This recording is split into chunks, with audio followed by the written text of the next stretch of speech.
President Obama said, quote, "We've been a little lazy over the last couple of decades talking about foreign investments. We kind of took them for granted. Well, people would want to come here, and we aren't out there hungry selling America and trying to get new businesses into America." What are your thoughts about that? It's tremendously disappointing when the President of the United States at a summit with Pacific Rim countries are saying that, well, the reason that we're having trouble creating jobs in America is because American business is lazy. And it's just inexplicable to me that he would say such a thing. And yet the President's administration just suspended work on a pipeline to bring energy from Canada, a close ally, into the United States. And Canada, the Prime Minister at the same meeting, the Prime Minister of Canada began talks with the Chinese about sending a pipeline from Canada to the Pacific Ocean to export that oil to China instead. We've got Boeing with a $1.2 billion plant built in South Carolina, and the President's National Labor Relations Board is trying to prevent them from opening and operating there. Not because the business people who run an aircraft manufacturing company are lazy, but because unions, members, and people in the Obama administration don't want jobs in a right-to-work state. I think we need leaders in this country who are proud of America and proud of what Americans are accomplishing, not people who vilify the people who make wealth in this country and are being held back by overweening government regulation. I know you've got a lot of foreign relations experience. There seems to be more and more evidence that Iran has capabilities to go nuclear. What do you think should be done? I think we need to use every element of our national power to prevent Iran from being able to deploy and develop a nuclear weapon. The hard part in the creation of a nuclear weapon is not the engineering of the device itself, it is the enrichment of the uranium.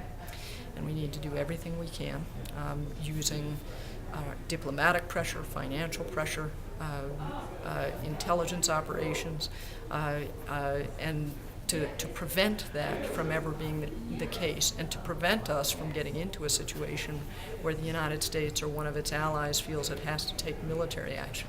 But the Iranian regime is a regime that has been very clear that it wants to wipe Israel off the face of the earth. They cannot be allowed to have a nuclear weapon, and they're also developing medium-range rockets and are testing them to be able to deliver those weapons to Europe directly or to Israel.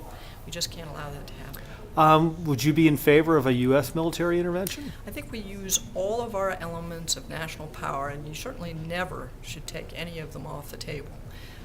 One of the things that I'm concerned about is that this administration in its foreign policy seems to be currying favor with our enemies and turning its back on many of our friends and mishandling a number of things diplomatically.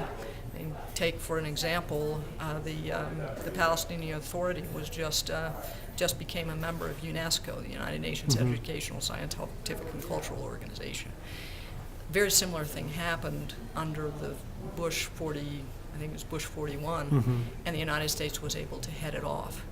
It was very badly handled by this president's diplomatic corps, and they weren't able to head it off.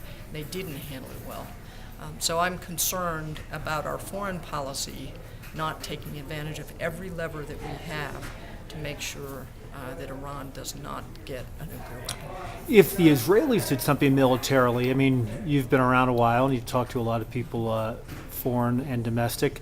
I know that on the surface, a lot of countries abhor what Israel did or may have done. Israel, I believe, bombed an Iranian facility earlier. But behind the scenes, it seems I've heard from a number of people saying that a lot of these same countries come back and tell the United States and the Israelis as well, we can't say this to the public, we can't say this to the press, but way to go. I think it was 1981 when Israel launched a strike on an Iraqi nuclear reactor, and where they were able to destroy it was Iraq. It wasn't Iran. Reactor. And the second time they did it was Syria in 2007, I think. They launched a raid and destroyed a Syrian nuclear reactor that was very clearly intended for the enrichment of uranium to create a Syrian nuclear weapon. I think you're right that there are countries in that region who are very fearful of a resurgent Iran, and they hope that this matter is taken care of, and that they will work with others to make sure that it is, even if they do so quietly. Let's talk about domestic issues. What should be done? Should we reform Social Security and Medicare? In the 1980s, Daniel Patrick Moynihan and Ronald Reagan got together and worked together and extended the solvency of Social Security for 30 years. It seems to me that if they can do that for their generation, that we're up to meeting that challenge as well, and we should be able to meet that challenge. Everyone in Washington knows that Medicare is going broke.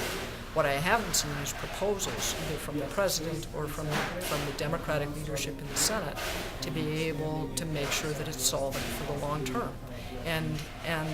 So I think that the challenge is really for somebody to begin to put forward proposals. The president hasn't done so either. And yet we're in a situation where this program is going broke. Such as maybe in Social Security, I believe when Social Security came into existence, I think the average age of lifespan of an American was like 61. But one of the things that Daniel Patrick Moynihan and Ronald Reagan did when they addressed this crisis in the 1980s was people who were born when I was in 1960. I mean, I retire later than my parents did, or than somebody even 10 years older than me. I think it's 10 years. And so they made that change, but they made it when I was, 24 years old, 25 years old, something like that, when I wasn't even thinking about Social Security. So there are changes that can be made if people come together. But I don't think we can tear this country apart over a program as important as Social Security. But you know that if you advocate any kind of changes to those things, especially the Democrats are going to go crazy. It's, the third rail of politics. Well, even President Clinton has said that his party needs to come forward with some ideas and be able to extend the solvency of these programs. All right. Heather Wilson, thank you very much for your time. Thank you. All right.